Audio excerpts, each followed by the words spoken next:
ग्राम सभा पुराण एक ओर जहां पंक्तिबद्ध होकर कुछ बयां करती है, तो वहीं ग्राम सभा पुराण का एक दूसरा पहलू है तोक बुंगा। तो वहीं दूसरी ओर तोक बुंगा के अंतर्गत कुछ लोग पलायन भी कर चुके हैं, ऐसा कहना है यहाँ के पूर्व प्रधान श्री नरहरि सिंह जी का। आइए उनसे बात करें। पलायन के क्षेत्र में इसमें देखा जाए तो जैसे कई परिवार तो हमारे गांव से परमानेंटली बाहर बस चुके हैं। वो ऐसी स्थिति में नहीं है कि मतलब वो गांव में इस समय आ सकें। कुछ लोग जैसे मतलब वो इस तरह से गए हैं कि एक मतलब रोज़गार के उद्देश्य से तो वो लोग उनका आना जाना है।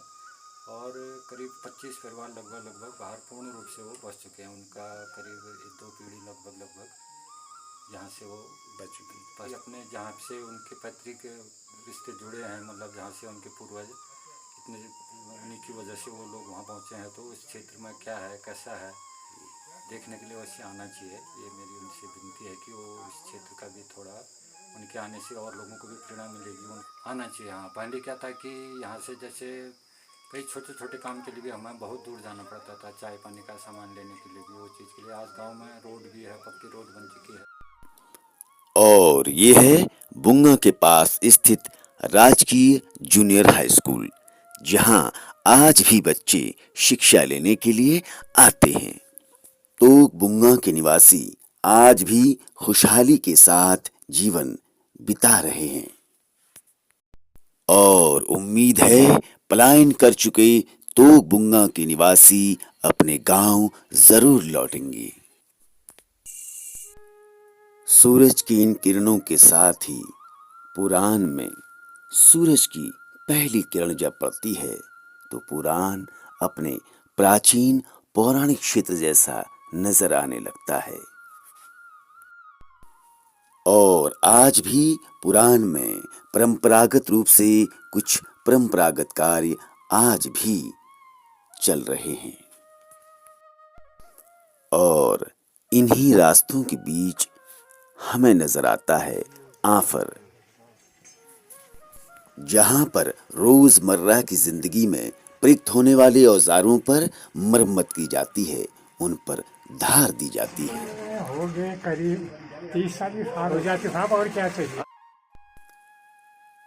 घास काटने में प्रयुक्त होने वाले औजारों पर धार लगाने का ये कार्य कई वर्षों से पीढ़ियों दर पीढ़ी चला रहे हैं। और वहीं दूसरी ओर पुराण की पहाड़ियां प्राचीन काल की वनस्पति की याद दिलाती हैं। वैसे तो पुराण के इन जंगलों में अनेक प्रकार की जड़ी बूटियों की संभावनाएं नजर आती हैं। शायद हमें इस ओर और ज्यादा गंभीर होने की जरूरत है, जहां पुराण आज अपनी विरासत को खोज रहा है। ये जड़ी बूटियां अनेक प्रकार के रोगों में काफी सहायक सिद्ध होती हैं और जब इन्हीं जड़ी बूटियों से होकर गुजरता है जल, तो जल बन जाता है अमृत। और इस अमृत को पाने के लिए अक्सर पुराणवासी नौलों की ओर दौड़ पड़ते हैं।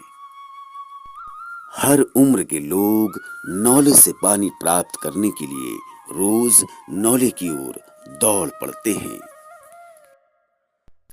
नाना प्रकार की जड़ी बूटियों से रिस कर आया यह जल जब पीने योग्य हो जाता है तो लगता है जैसे शायद इसमें शहद मिला हो। कहते हैं कि प्राचीन समय में नौलों के जल का सेवन करने से अनेक प्रकार की व्याधियां तो स्वतः ही दूर हो जाती थी और यह बहता हुआ जल सुदूर क्षेत्रों में चला जाता है अपनी नई जगह पाने के लिए। और पुराण वासियों को जल संसाधन में वृद्धि के लिए एक नई सौगात मिली, सोलर वाटर लिफ्टिंग पंप। इस सोलर लिफ्टिंग पंप के जरिए पुरान निवासियों को भरपूर मात्रा में पीने के लिए और सिंचाई के लिए पानी बराबर मिल रहा है। और ज्यादा जानकारी के लिए इस पंप के संचालक और वर्तमान सरपंच श्री अर्जुन प्रसाद से हमने बात की। जो सोलर पंपिंग योजना बनाई तो इसके लिए हमने 1 साल तक संघर्ष किया। संघर्ष करने के बाद 1 साल के बाद ये सोलर पंपिंग योजना और जल निगम के जेई और जो बाहर से देहरादून से वैज्ञानिक आए थे उनको ले आए हम लोग। तो इस योजना को हम लोगों ने बनवाया और इस पानी का उपयोग किया। जो पानी वर्तमान में खाली गहरों में बहता है उसका उपयोग किया और इस पानी को कि गांव के जो हमारे 150 मवासा हैं आज इस पानी से बिल्कुल हरा भरा खेत और हर उसकी जो आवश्यकता चीज़ें हैं और आपके सिंचाई के लिए और गाय बच्चों के लिए पहले गधेरों में गाय बच्चे लाते थे। जब से ये पंपिंग योजना हमने बनाई हर कोई अपने गाय बच्चों को पैप लगा के टैंक भर के अपने आंगन के आगे इसका उपयोग कर रहे हैं। तो मैं सभी उत्तराखंड के लोगों से कहूँगा जो भी ये पंपिंग योजना है इस योजना का उपयोग करें और इससे फ़ायदा उठाएं। जो गधेरों में पानी बहता है उसका दुरुपयोग न हो, गांव में फ़ायदा हो इसका। उम्मीद की जाती है कि उत्तराखंड की अन्य ग्राम सभाओं में भी इसी तरह की योजनाओं के तहत पानी लोगों को मिलता रहे। वहीं दूसरी ओर ग्राम पुराण के ये भवन आज हमें ग्राम पुराण की पौराणिक सभ्यता को दिखाते हैं। प्राचीन काल में स्थापित किए गए ये भवन आज पुराण के पौराणिक शब्द को चरितार्थ करते हैं। ये भवन आज नए रूप में नए तरीके से स्थापित किए गए हैं। शायद इनकी संस्कृति आज कुछ बयां कर रही है। और अब आपको लिए चलते हैं जाग पुरान पोस्ट ऑफिस। कई वर्ष पुराना यह पोस्ट ऑफिस आज अपनी यादों के साथ कुछ पन्नों को दोहराता है। ये यादें उस जमाने की हैं जब शायद चिट्ठियों का, पत्रों का काफी महत्व था। इस पोस्ट ऑफिस की गाथा भी उतनी पुरानी है और इस संबंध में हमने बात करनी चाहिए सन 1966 में पोस्ट मास्टर के पद पर कार्य कर चुकी श्रीमती शांति पुनीठा जी से। पोस्ट ऑफिस कब खुल 1948 शुरू में 48 में खादिया थे रूप सिंह थे। अच्छा। फिर शंकर का था में मेरे नंबर आए 66 वर्षे में नियुक्ति भयो 2003 में रिटायर भयो बड़ा कर साल गया हूँ ना। इन वृद्ध महिला की आंखों में आज वो यादें ताजा होती हैं, शायद जैसे अभी अभी यहाँ पर चिट्ठियों का अंबार लगा हो और ये चिट्ठियां अपने गंतव्य स्थान को पहुंच रही हों। ग्राम सभा पुरानवासी अपने साल भर के त्योहारों में परंपरागत रूप से कुछ त्योहारों को भी मनाते हैं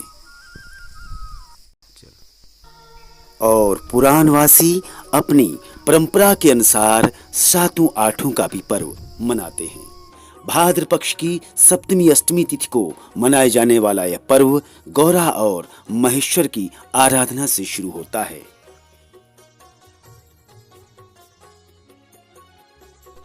और इस त्योहार का समापन मां भगवती के मंदिर में और भूमि देवता श्री कालसिन देव के मंदिर में हर्षोल्लास के साथ किया जाता है। इस संबंध में हमने बात करनी चाहिए आठों पर्व के संयोजक श्री खिलानंद पुनीठा जी से। क्षेत्रीय भाषाओं में, ग्रामीण भाषाओं में इसका जो है आयोजन किया जा रहा है। महाभारत है, रामायण है, उसका जो है पूरा आयोजन किया जा रहा है। लेकिन क्या हुआ, अभी मुझे 65 साल की उम्र हो गई है। जब से मुझे अपना जो है वो हुआ, उनके साथ में मैं इनके साथ सातों आठों के समापन के पश्चात ग्राम सभा पुरान वासियों का दूसरा पर्व हिल यात्रा शुरू हो जाता है। कहते हैं कि हिल यात्रा के सर्वप्रथम संयोजक थे स्वर्गीय श्री लक्ष्मी दत्त पुनीठा जी। इस संबंध में हमने बात की वर्तमान संयोजक श्री खिलानंद पुनेठा जी से। हमारे यहाँ पर जो है हिलता होती थी जी, चार ही गाँव के मतलब पूरे इलाके के आदमी आते थे, पूरे घरों में जो है उनकी जो है खाने पीने की व्यवस्था होती थी, खेलों की में वो देखते थे रात भर, ठीक है ना। और अब हम आपको लिए चलते हैं पुरान के पारंपरिक उत्सव हिल यात्रा के उस स्थल की ओर जहां से हिल यात्रा के पात्र सज धज कर पारंपरिक हिल यात्रा की वेशभूषा में इन गलियों से गुजरते हैं और यादें ताजा कर देते हैं उन कई वर्ष पुरानी यादों की। ये है हिल यात्रा उत्सव का प्रांगण। ये स्थल गवाह है पुरान की हिल यात्रा के उन कई यादों का जहां से पुरान निवासी हिल यात्रा के उत्सव को कई वर्षों से मनाते हुए आ रहे हैं। ये भवन जहां पर लोग कई वर्षों से बैठकर इस उत्सव का आनंद लेते हुए आ रहे हैं। आज यह प्रांगण इतिहास के पन्नों को दोहराते हुए अपनी यादों को ताजा कर रहा है। हिल यात्रा पुरान का वह पारंपरिक उत्सव है जहां आज भी लोग हिल यात्रा देखने आते हैं।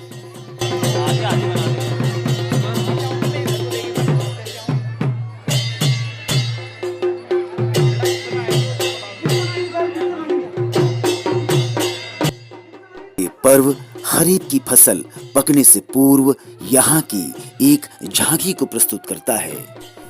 कृषि पर आधारित ये पर्व आज भी पुरान निवासी बहुत ही धूमधाम और श्रद्धा के साथ मनाते हैं।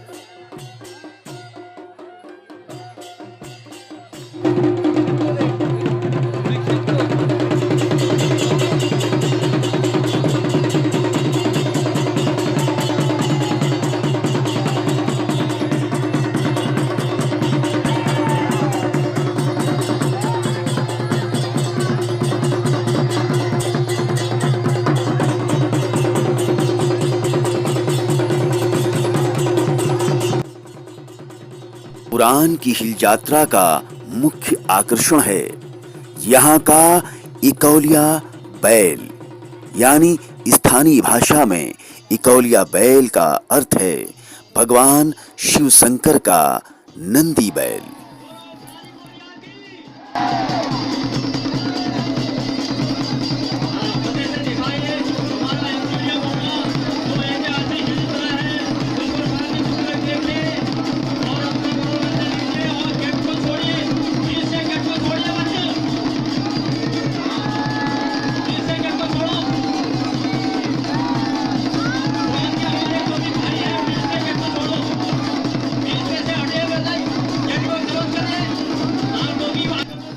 आइए अब हम आपकी मुलाकात कराते हैं इस हिल यात्रा में इकौलिया का पात्र निभाने वाले कलाकार से। इसमें हो गया सर 20-21 साल का। ये नंदी की सवारी थी इकौलिया। इसमें बहुत से वो होते हैं, जब इकौलिया का चेहरा मुंह के सामने आता है तो इसमें अलग जागरूकता हो जाती है आदमी की और बहुत कुछ फर्क पड़ता है, दैविक प्रकोप हो जाता है। हाँ, पहले पिताजी बनते थे।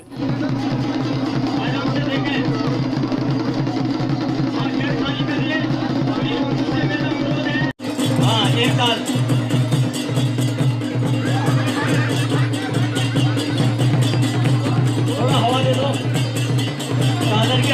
हिल यात्रा के इस उत्सव को बैलों के अलग अलग मुखौटों के रूप में और अन्य किरदारों के रूप में यहाँ के निवासी हिल यात्रा के इस पर्व को जीवंत बना देते हैं।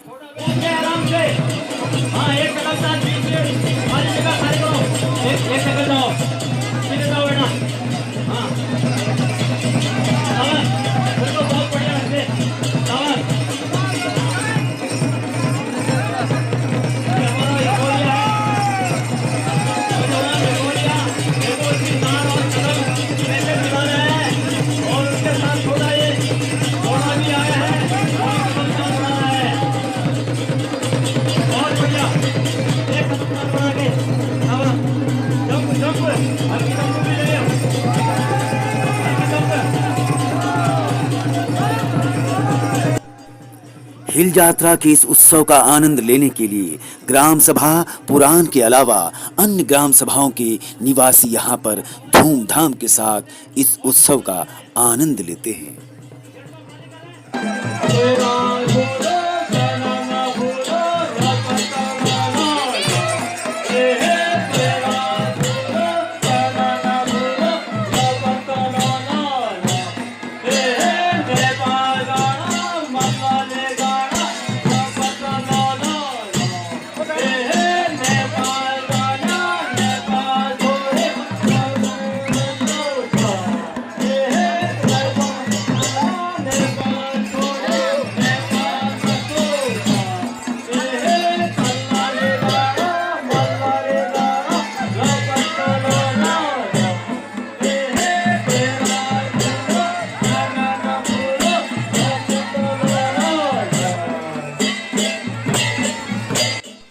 हिल यात्रा देखने आए ये भीड़ की तादाद इस बात का संकेत करती है कि हिल यात्रा उत्सव यहाँ के लोगों के दिलों में क्या स्थान रखता है।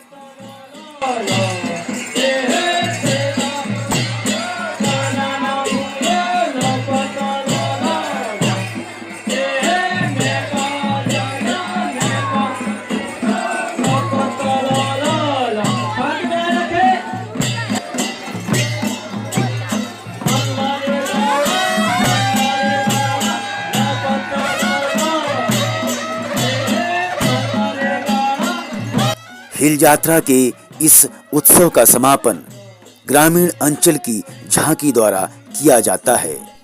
इस झांकी में ग्रामीण परिवेश को और कृषि को दर्शाया जाता है और अंत में लोग देवी देवताओं की पूजा करके इस उत्सव का समापन करते हैं।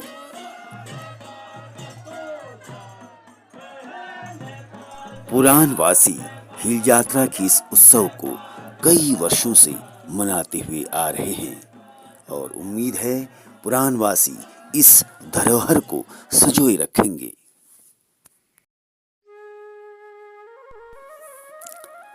क्या हम ग्राम सभा पुरान के निवासी अपनी प्राचीन धरोहरों, अपनी प्राचीन पौराणिक मंदिरों और अपनी प्राचीन संस्कृति, अपनी प्राचीन मान्यताओं को ऐसे ही जीवित बनाए रखेंगे?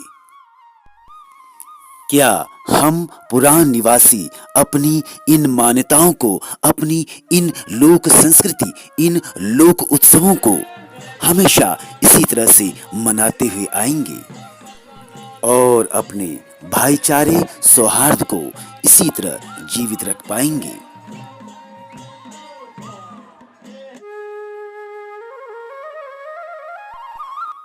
सूरज की पहली किरण की तरह हम उम्मीद करते हैं पुरान अपने पौराणिक संस्कृति, अपनी प्राचीन धरोहरों और अपनी प्राचीन विरासत को संभाले रखेगा। आशा करते हैं पुरान अपने पुराने अस्तित्व को, अपनी पौराणिक सभ्यता को और अपने रीति रिवाजों को भी कायम रखेगा और हमारा पुरान फिर से एक नए रूप में प्राचीन सभ्यता को, प्राचीन मान्यताओं को दर्जा देता रहेगा।